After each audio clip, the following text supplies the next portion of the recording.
চলো চলো খেলা শুরু করো, সব ভুলে যাও যা হয়েছে। আসলে কি হয়েছিল, লিওনেল মেসি সেদিন কি বলেছিলেন? বিশ্বকাপ ফাইনাল হারের 1 মাস পূর্তির পর একটা ভিডিও বার্তা প্রকাশ করে আর্জেন্টিনা ফুটবল অ্যাসোসিয়েশন, আর সেখানে ড্রেসিং রুম ইস্যুটা নিয়েও হয় বিস্তর আলাপ। পুরো টুর্নামেন্টে সুপার ফর্মে থাকা আর্জেন্টিনা ফাইনালে এসে নিজেদের হারিয়ে খুঁজেছে। পুরো 90 মিনিটে রদ্রিদের গোলবার টার্গেট করে নিতে পারেনি একটা শটও। তার চেয়েও বড় কথা, লিওনেল মেসির মতো তারকাও সুবিধা করতে পারেনি। আক্রমণের জবাবটা কোনোভাবেই মাঝমাঠ থেকে দিতে পারেনি স্কালোনির শিষ্যরা। তাই আলাপ হচ্ছিল ড্রেসিং রুমে এমন কিছু হয়েছে যার জন্য মেসিরা ঠিকঠাক প্ল্যান এক্সিকিউশন করতে পারেনি বা করতে দেওয়া হয়নি। আসলে প্রশ্ন ওঠাটা তো স্বাভাবিক, শিরোপার জন্য লড়ে যাওয়া একটা দল কেন ফাইনালে এভাবে বাজে খেলবে?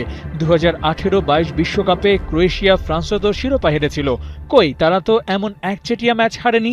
আর্জেন্টিনার সাথে তাহলে হলোটাই বাকি। এই একটা বিষয়কে ক্যাশ করে চলছিল আলোচনা, আর যখন সামনে আসলো মার্তিনেজ মেসিদের ড্রেসিং রুম থেকে বের হয়ে আসার ওই ভিডিও ফুটেজ, তখন তো ঘটনা ভিন্ন খাতে নিতে মোটেও সময় নেয়নি। আর্জেন্টিনার পক্ষ থেকেও কোনো বার্তা পাওয়া যাচ্ছিল না তখন। আশপাশ থেকে কথা হচ্ছিল প্রচুর, যেমন ম্যাকঅ্যালিস্টারের বাবাকে জিজ্ঞেস করা হয়েছিল, আপনি জানেন তখন ড্রেসিং রুমে কি নিয়ে কথা হচ্ছিল? তিনি নিশ্চিত করেছিলেন আসলে তেমন কিছুই হয়নি। না হোক, কিন্তু একটা ব্যাপার তো সত্য, ড্রেসিং রুমে কিছু হয়েছে, সুরটা তাদের কানেও বেঁধেছে, আর সেটার সত্য মিথ্যা যাচাই করতে প্লেয়ারদের বাবারাও ব্যাপারটাকে আমলে নিচ্ছিল তখন। ইংল্যান্ডের বিপক্ষে অতি মানবীয় পারফরম্যান্স, তাই স্পেনের বিপক্ষে বাজেভাবে হারের পর সমালোচনাটা তো বেশি হওয়ার কথা ছিল। কিন্তু খুব একটা হতাশ হয়নি আর্জেন্টাইনরা, কারণ পুরো টুর্নামেন্টে ডোমিনেটিং ফুটবল খেলার পরেও যখন ফাইনালে হিসেবটা মেলাতে পারছিল না, তখন মন্দের ভালোটাকেই মেনে নিয়েছে। আর সেটার প্রমাণও মেলে এএফ এর প্রকাশিত ওই ভিডিওতে। সেখানে বলতে শোনা যায়, আর্জেন্টিনা আরেকটা ফাইনাল খেলেছে, আমরা প্রতিটা ম্যাচের মোড় ঘুরিয়েছি, ইংল্যান্ডকে সেমিফাইনালে বিদায় করে ইতিহাসটাও গড়েছি। ইংলিশদের হারানোটাই বিশ্বকাপের জয়ের সমান ছিল, সেটাও বলেছিলেন আনহেল ডি মারিয়া। তাই ফাইনাল হার নিয়ে খুব একটা আলোচনার জল গড়া ছিল না, কিন্তু এত বেশি আলোচনা হয়েছিল যে শেষ পর্যন্ত এএফএ কে এটা নিয়ে কথা বলতে হয়েছে। তবে একটা পয়েন্টে ভক্তদের মতো আর্জেন্টিনা ফুটবল নিয়ন্ত্রক সংস্থাও ছিল স্পিচলেস। লিওনেল মেসির কান্নার ফুটেজে সেখানে দেখা যায় স্পেনের বিপক্ষে হেরে মাঠের মধ্যে মেসি কান্না জুড়ে দেন। সেটা নিয়ে এএফএ বলে, আমাদের অধিনায়কের কান্না আমাদেরকে শিখিয়েছে যে আপনি হারতে বা জিততে পারেন, কিন্তু যাই হোক হাল ছাড়বেন না। সর্বস্বটা দিয়ে লড়েও শিরোপা এবার ছোঁয়া হয়নি মেসির। শুধু মাঠের ফুটবলই লড়েছেন তা কিন্তু না, লড়তে হয়েছে গুজবের বিরুদ্ধেও। রেফারিরা মেসিকে আসরে টিকিয়ে রাখতে চাইছে, ফিফা এই বিশ্বকাপটাকে ব্যবসার সফল করতে নাটক সাজাচ্ছে।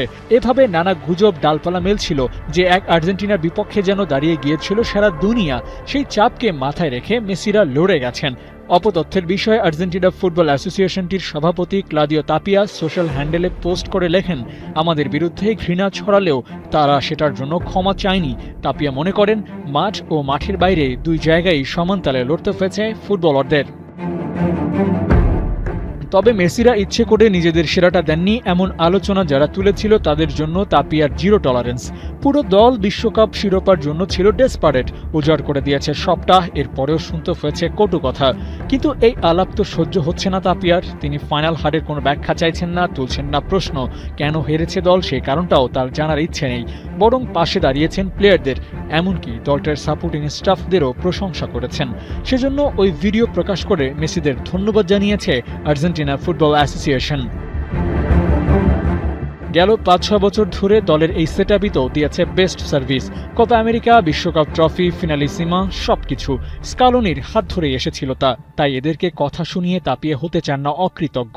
তাই তো ওই ভিডিওতে একটা লাইন যোগ করা হয়েছিল, যদি কেউ বলে ড্রেসিং রুমে কিছু হয়েছে কিনা, তাহলে জবাবটা এভাবে দেবে, হ্যাঁ ড্রেসিং রুমে কিছু একটা হয়েছিল যার জন্য একটা দল সবটা উজাড় করে দিতে চেয়েছিল। তারা শেষ পর্যন্ত লড়েছে এবং সর্বোচ্চটা দিয়েছে। আর্জেন্টিনা ফুটবল অ্যাসোসিয়েশন মেসিদের পক্ষেই সবসময়। এই দলের প্রতি বিশ্বাসটা অনেক বেশি, শিরোপা জয়ের জন্য যা অনেক বেশি দরকারি। নেক্সট কোনো টুর্নামেন্টে আবারও আর্জেন্টিনা শুরু করতে পারে মিশনটা যেখান থেকে তারা শেষ করেছিল লড়াই। তবে এই লড়াই থামবে না কখনো।